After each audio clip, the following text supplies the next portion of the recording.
Hello and welcome to Cartoonist Kayfabe. My name is Jim Rugg. I'm Ed Piskor. And I'm Tom Scholey. The second half of our social experiment, Ed, with Dan Clowes, I Love You Tenderly. Yeah, everybody yesterday reminded us that it wasn't I love you deeply or I love you heartily or whatever. So we amended that, and here we are today. I love you tenderly. And we're going to see whether love or hate is stronger on the internet. Do you think more people click the hate video or the love video? I think we all suspect. Before we get into this one, though, Ed, Red Room updates. You can't disable the power of the label, man. Fantagraphics, the publisher of these fine 8-ball comics, I'm sure they sold plenty, but they didn't sell more than Red Room issue number 1, The Antisocial Network. I feel like there's an obvious legacy here. Almost looks like this guy. You know, it's the through line, the Cro-Magnon in between is Razor Guts. The monster comic. Gary's like, I forgot I published Razor Guts. Murder on the Dark Web for Fun and Profit is the name of the game. This book collection is in stores now, and it is not going to be in there much longer because so many retailers emailed me after yesterday, did a signing yesterday. It's when the book came out in the direct market. These things are flying off the shelves. Amazon bought more than half the print run, so all the shops are vying for the last little bit of stock that we have right now. So if you see it in the shop, you need to scoop it up ASAP because there's no guarantee that that's going to be in the store for much longer. Thank you so much for buying it in such a big way. We're not stopping this train from rolling though, Jimmy. Red Room Trigger Warnings, issue 1 on stands December 8th or 9th. Going to be coming out on a monthly basis. You can order and pre-order all these comics in my link tree in the description below this video. So repulsive, Ed. Well done. Ed, one of the first comics of yours I read was an Ugly Family riff, so the line is direct. That's right. Here's Fantastic Four Grand Design. It's a all-in-one story of the Fantastic Four. You don't need to know anything else about the Fantastic Four other than what's in this volume. From start to finish, in an oversized format, drawn in pencil. And another work of mine that's drawn completely in pencil, just like how Jack Kirby worked, is Jack Kirby, The Epic Life of the King of Comics. It's Jack Kirby's life story, and part of it is how he came up with the Fantastic Four, how he came up with the Eternals, how he came up with, pretty much every superhero comic you ever cared about. I also have a YouTube channel called Total Recall Show, and you can check out the comics I'm working on by going to my Patreon, going to patreon.com, searching Tom Scholey. You can join me on patreon.com/Jim Rugg, where you can download out-of-print zines and mini-comics. You can also pick up my in-print books, like The Plain Janes, perfect for the young adult reader in your life, and 500 pages of suburban high school artists who start doing public art a la Banksy and basically create chaos in their quiet little suburban community for a lot of unintended consequences.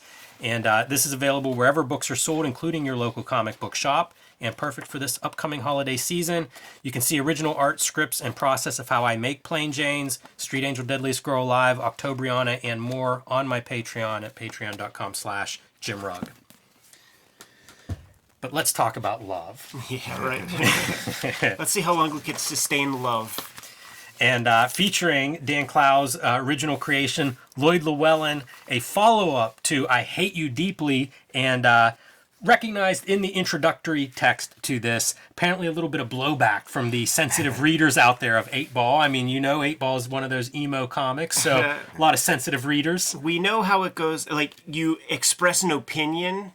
Everybody who has a separate opinion are going to be very quick to let you know. Even if they don't have a separate opinion, you just state yours, and that's enough for them to go the other way. That's fair. There are the contrarians. I love the Eddie Haskell, Lloyd Llewellyn gimmick right here, man. He's cleaned up, man. He's making peace. Flowers in one hand and a heart-shaped box of candy in the other. Do you detect some kayfabe here that maybe he didn't get any letters about it, and this is all just to kind of puff this thing Surely up? not, Tom. Now, if you guys were smart in 2020, all you had to do to goose your social media numbers a little bit, get a little couple retweets or something, is isolate this panel. When all that shit really hit the fan, this image got shared a lot. It's so great if you're an artist and that happens. Yeah. Whatever the circumstances, well, there's probably some bad circumstances for that, but it's always neat whenever one of your images gets adopted for any of these things where it just gets shared around. I suppose like a meme or viral, but it seems like a lot of stuff out of 8-Ball that's happened over the years. But he's going to tell us about the stuff that he loves. He spent I Hate You Deeply pointing out all the stuff that he hated. So let's find some of this. And a wallflower, a polite, pleasant, unthreatening wallflower is one that he likes. Honest to God eccentrics. And you know what? I concur. Like, when you find somebody who's really in their own universe, especially in this world where we're like jacked into the Matrix, and there are people like starting to adopt different phraseologies because they see it on TikTok or something enough. Somebody who's true to their convictions, even though it makes them a weirdo, they get my seal of approval. I mean, that's like the appeal of like Wilson. I mean, if you're into Clowes, you're obviously into eccentrics. That like he focuses on that kind of character. Yeah, this feels like a very honest Dan Clowes admission here. Yeah. The funny part for me is having the waxed mustache coming out from under the mask. My first SPX. Like, all I have to do is like, okay, we had to Snidely Whiplash, and I just have to imagine that there are not lenses in those glasses. But you know what? The people that rock them shits there, they ain't honest to God eccentrics, to tryhards. Yeah, I mean, those are those X-ray specs. So there's just like a little pinhole in there with like red cellophane or whatever. Living archetypes. Once again, I think these are all on the level so far. Rejects, losers, has-beens, and never-weres, and this is mean. There's some premise. A girl you went to high school with but don't remember is really funny. This feels like a version of like I think it's the Beatitudes or something, where like blessed are the blah blah blah. Like, But Tom, check this piece out, man. Mason Reese Yes. makes a cameo appearance, man. We know him from guest appearances on the Howard Stern Channel 9 show in the early 90s. He had that kind of gimmick that stuck in like a childhood form. he was the kid who said "schnorga schnorg" on a commercial, and that was like his claim to fame for the rest of his life. And then he grew up at staying looking like that. This whole group, I could read like a team comic book of these if Clowes was on board on the creative end of that. But you could tell that we're starting to get off the track a little bit. My early days of Clowes fandom, it would be for this kind of stuff. Oh yeah, man. Because shit. these are like the archetypes and the caricatures and the observed, right? Yes, like it the feels observed, like yeah. these are. It's like he knows all these people all exist. And there's a version of all it's of like, them. These are people you've seen in life. You never gave them a thought. Nobody ever depicted them in a popular format, and then he did, and it's like, wow. This drummer guy, Yes. I know that guy. Yes. This is the template for the spirit of like the Ghost World movie when the girls are sitting there and their dudes walk up, hey, want to go to a ska show? And like shit like that. Yes, that's exactly right. Same with the foreground guys here, for that matter. Megadeth. Wimps, dweebs, and fuck-ups. Hey, wuss, wuss, wuss. I'm just waiting for like a mirror to show up, like. So, he's not such a bad guy. He loves lots of things. Wandering aimlessly, sleeping, drive-ins at night, baseball. That's funny. The baseball stuff is one of those, things I link to him as being the Americana that he actually wears on his sleeve a bit. Very specifically, this guy, Don Mossy, gets a couple bites of the apple in the Dan Clowes world, but people like Coop, Mark Frauenfelder, like, this image of this guy struck fear in the hearts of boys who were born in, like, 1960. And to me, this is the image of, and, I'll probably right now, man, I'll just flash an image of Don Mossy baseball card, because I remember like seeking them out to see what this guy really looked like, and it is not far off. But to me, this is quintessential baseball player. Like, I imagine this guy knows how to fix your fucking car, can chomp on a piece of wheat, and can hit a goddamn ball way over a cornfield. Yes. Oh, man, another appearance. Yeah. The eccentric. That's amazing. Sitting around for hours doing nothing, that's one of the most disturbing cartoon images I've ever seen in my life. Yeah, not far from the Nut Peas Rick Veitch strips. So now we're going to interrupt our love fest for a minute, because while we're talking about it, you can't let the guys that intellectualize baseball, they don't get a free ride. Baseball's fine, but not the people that have to intellectualize their enjoyment of it. Don't tell me about the geometry of the sport. And while we're doing this, there were a couple of hate things that he missed Yes. in the last strip. So let's fix those up. He has a hate list. This one here is great, man. Fat slobs. How's it go? I can't read the Fat serif from slob this one. dorks who are grossed out by overweight women. Like, that is so timely. Like, in a world where access to internet porno is Yes. at the tip of your fingertips, because I hear some fucking slob ass dudes talking smack on people, and it's like, that is incel, right? Like, you will be by yourself forever. Submitted by Gil Hernandez, That's great, man. Oxnard, California. Like- Hey, his script lettering, it's not great. It's hard to read. Like, whenever there's a lot always of it, has been, it's yeah. really tough to read. Always has been.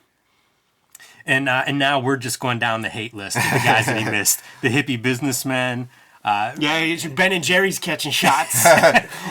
Protestant work ethic. Well, I mean, in that first image where you see him like, hey, it's love time, flop sweat, this like fixed grin that is ready to break at any moment. like the whole strip, it's like you have these people in your life. The older you get, the more of these kind of experiences you have, where you kind of like push somebody out of your life in some way. You get reacquainted, and that first meeting is bliss, and you're like, oh man, we lost some time, but then they slowly become who they really are. Like, they're putting on their Eddie Haskell, and then they get comfortable, and then they become the person that you remember pushing away. Like, that's exactly what this strip is, man. It's like he's coming back, mea culpa, let me make amends. But those kinds of like people, they can't sustain it for very long, man. Right. They're gonna become gross again. Exactly. It's all fantastic. I like this drawing a lot, just like holding that big, thick book. Right. Something about it works really well for me. And then all of the time that he shows any sort of example of whatever he's talking about and he's making stuff up is always perfect. Like formulaic action movies, Date Rape Hospital 6, the final chapter. That reminds me of the Ghost World joke in the beginning whenever they're looking at the one girl and they're like, her date will be lucky if he doesn't get AIDS when he date rapes her. Man, just everybody's a target. Yeah, man. A vestige of Ice Cube's No Vaseline Lowest common denominators, one of the magazines. shows up again, man. A callback. No wonder the Simpsons writers liked 8 Ball as much as they did. But it is everything. Tedious, time-wasting television programming, shitty comic books, That you can't tell one from the other. indistinguishable from one another. He's just done, man. He's just crapping on everything. But then he's like, come on, guys, you found this comic, and how hard was that to find? You're with me on this one, right? I feel like this is the real honest panel out of this whole Oh, thing. no, sir. No, sir. The very last panel is every fucking person on the internet who's got a big mouth. Fair enough. So he's just inciting like pretty much a riot. We're going to burn the world down. We hate everything. Let's do this. Except one problem. I'm a pussy.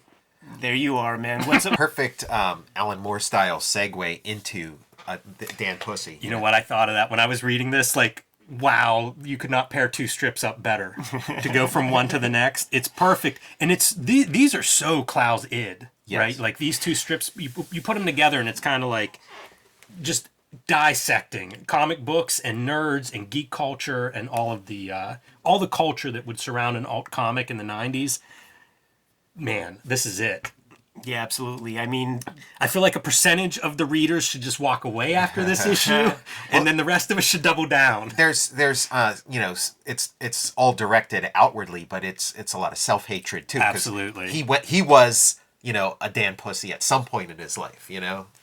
Yeah, it's fantastic. Like as an issue, man, talk about really putting some gold into an issue, and not even counting his main story. The Velvet Glove chapter in this one. This masturbation fantasy, and we have a Dan Pussy video for everybody to go check, but it's really flawless. Like reading it outside of the context of the collection, it really highlights like what an effective comic this is. As a standalone comic, this is one of the most amazing comics I've ever read. absolutely. And biting, like it is harsh. I mean, the Dan Clowes of this era, this isn't the Dan Clowes that I was kicking it with in France who was selling roughs for 20,000 euro. He's got a little $100 sticker on an 8-ball cover, and he's being flanked by like Flint Henry and like Bart Sears. I feel like I encourage you by laughing at the names you pull out. You know what I'm saying? I do. And you'll hear those stories, like you read old interviews with him and stuff, and, like he's wearing it on his sleeves. Like, that was a grim time to be an alt comic book artist, no doubt about it. And that vitriol is just on these pages. I'm saying he's being flanked by Alex Saviuk and freaking Al Milgram. Oh, man. I mean, they don't call it a beachhead for nothing. It is a beachhead. I like Ron Friends. But he was sitting right in between Uncle Ron and Pat Olive. That's when he came to Pittsburgh once. That's it, Never man. again. He went from And facing Philadelphia. across the aisle, Don Simpson. He went from Philadelphia past Pittsburgh to go to Columbus, Ohio. That's a statement. Should we get out of here? That's it for me, man. Kayfabers, like, follow, subscribe to the YouTube channel. Hit the bell. We'll notify you when new vids are available. Jimmy, what's out there? Join me on patreon.com/JimRugg, where you can download my out-of-print zines and mini comics. You can see my original art, see how I make comics like Street Angel, Deadliest Girl Alive, Plain Janes, Octobriana, and more. Patreon.com/JimRugg. Hey, check out Fantastic Four Grand Design, Jack Kirby, The Epic Life of the King of Comics. Go to my Patreon, patreon.com, search Tom Sholey, and watch my YouTube channel, Total Recall Show. Red Room, the antisocial network, in stores now. Get the book collection if you see it, because it's going quick, and we're serializing the next round of Red Room comics on my Patreon. First issue of that's going to be available in shops in December. All the links to order, pre-order, or check out this comics early, available in my link tree in the description below this video. What else, Jimmy? Subscribe to the Cartoonist Kayfabe e-newsletter at the links below this video. You can also find Cartoonist Kayfabe t-shirts and merchandise at the links below this video. Given those margin orders, we're going to be on our way. Read more comics.